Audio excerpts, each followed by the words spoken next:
Welcome to your Key Discovery Point. I am Brett Burney from Nextpoint, joined by Doug Austin of eDiscovery today.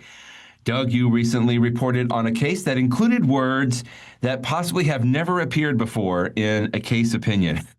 Robotic monotone and mouth flap. I just can't get over mouth flap. But there's a very good reason the judge was talking about the mouth flap in this case. Yes, and hey, we've been expecting to start to see more cases or cases like this, and Very true. as indicated by the title, I think it pretty much illustrates what happened here. You actually had a case.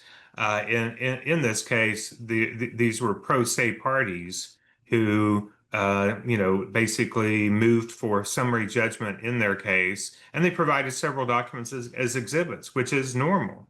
Right? But what's not normal, as Judge Kolakowski, California State Court, this is a state court case, Judge Kolakowski said, the court suspects several exhibits there of being altered or created by GenAI.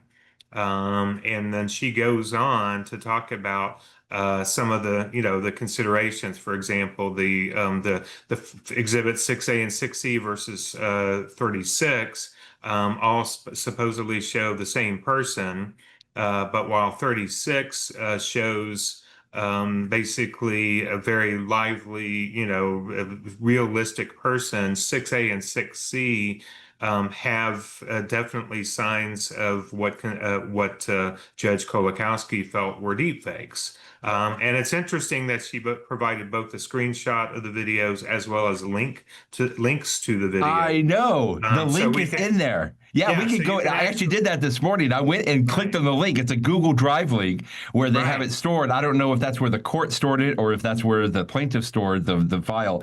But I don't know that I've seen a case where they actually provide a link to show the exhibit. You can actually go and watch the video, which is crazy.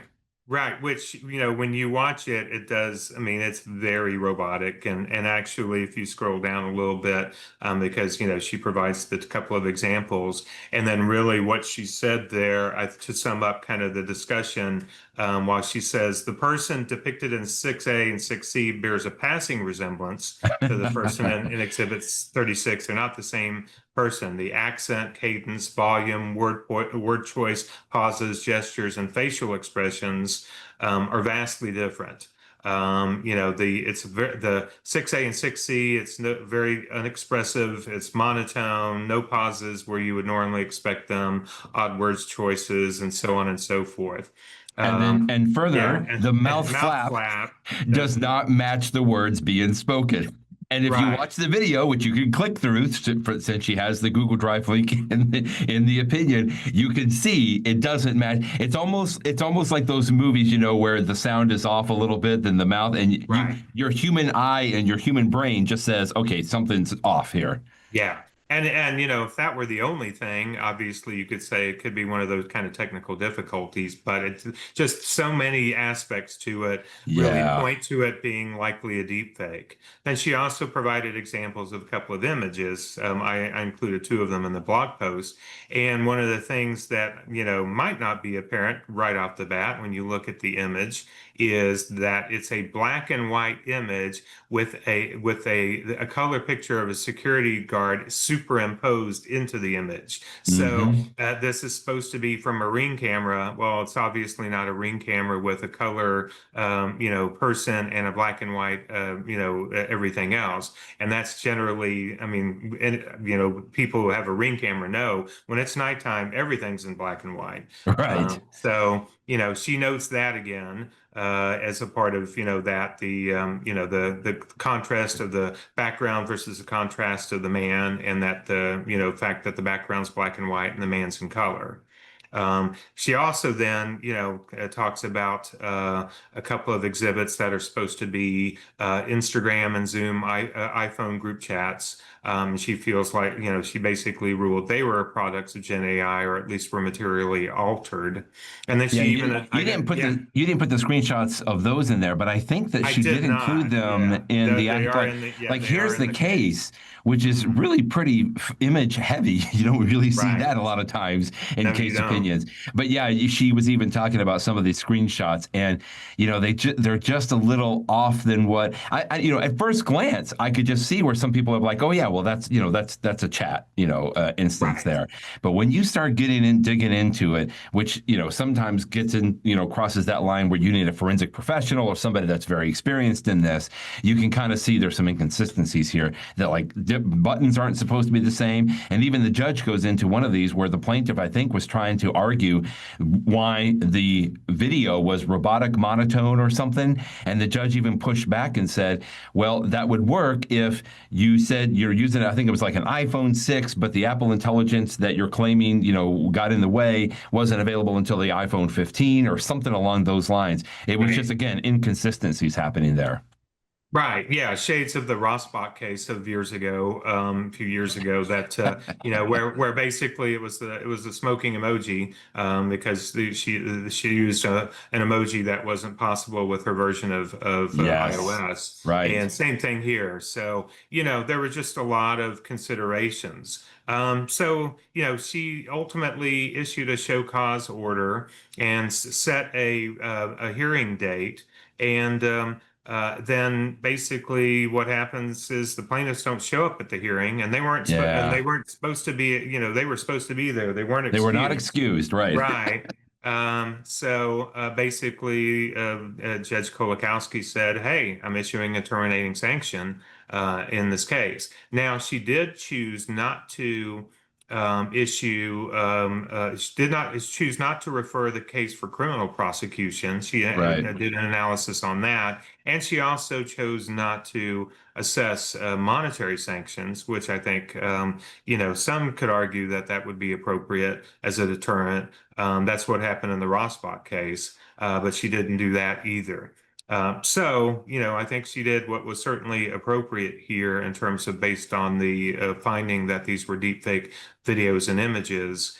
I also, I think that when it comes to, this case, fortunately, the images and videos were not very good deepfakes. They were pretty easy to Yeah. spot. But one of the things I think we'll see are cases where those images and videos will eventually not be so easy to spot. And that'll be interesting to see if, they're able to use other means to determine those images and videos. Well, that's exactly it, Doug. It's like you've heard presentations say this, like today, GenAI is the worst that it's ever going to be, right? And every day subsequent, like it's just going to get better. I mean, I know Right. I'm a little bit tongue in cheek looking at this case just because it is a little funny to me the way that some of this comes across, but it is an absolutely serious matter, and it's just going to continue to get better. I don't know if somebody didn't have the right tools to create something that is believable, but we've all seen videos that are absolutely believable. I think I just saw Sam Altman. They had a GenAI video of him announcing like their social network or something yesterday, and I saw a screen grab of that, and I'm like, well, that's Sam Altman, isn't it? I mean, it's just going to continue to get better. And when this technology gets into the hands of, I guess, quote, normal people, then we're able to generate this. And I just feel like it's going to be harder and harder for the court. I don't know that the judge, maybe you know this, Doug, did the judge like use a forensic professional? I didn't see any kind of a reference in there. In other words, did the court just look at it themselves and determine whether or not that it was, fake or not? Or did they have to actually get somebody to come in and, provide an affidavit or something? I don't recall seeing any reference Yeah, to a forensic professional being used or an affidavit, but to me, that's one of the things that I think is a differentiator. Like I say, these deepfakes were pretty obvious, but I think when they become less obvious, those are the types of right, things. When I right. put this case on LinkedIn, somebody mentioned the C2PA standard, that they're trying to push of content generators providing something that is marked in some way. So so you can Right. determine its authenticity. And I think those are going to be the types of things that we're going to be seeing, in the coming months and years, is more consideration about how do you authenticate evidence like this. And it's Yeah. not going to be possible to do it just based on look and feel. It's going to be needed to be done based on underlying metadata and things like that. And I always like to say this is nothing new. You've already alluded to the fact. I mean, this has been happening for centuries. It's like there's always been, faked evidence, and to some extent, it's just the difference, of course, being today the access that we have to the tools that can create something so believable, and it's just going to continue to get better on this. I always appreciate that you link to the full case. To Minerva 26, Kelly Twigger and her team at Minerva 26.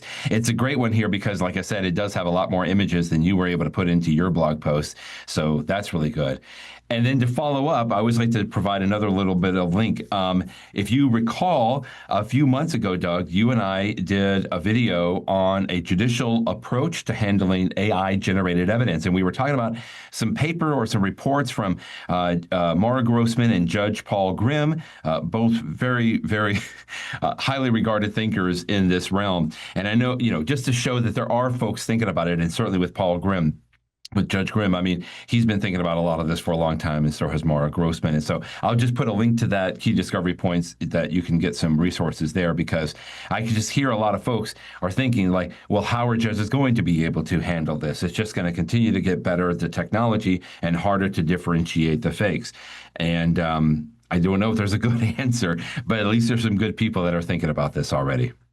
Yeah, absolutely. And I think, guides like the one here by Moore Grossman and Judge Grimm, I think, that's important to kind of start putting that into the thinking of judges out there. And so obviously, I think what may follow, they've certainly proposed rule changes. I think, there's going to be evidentiary considerations and authentication considerations, and it's going to be interesting how things evolve over the next few years.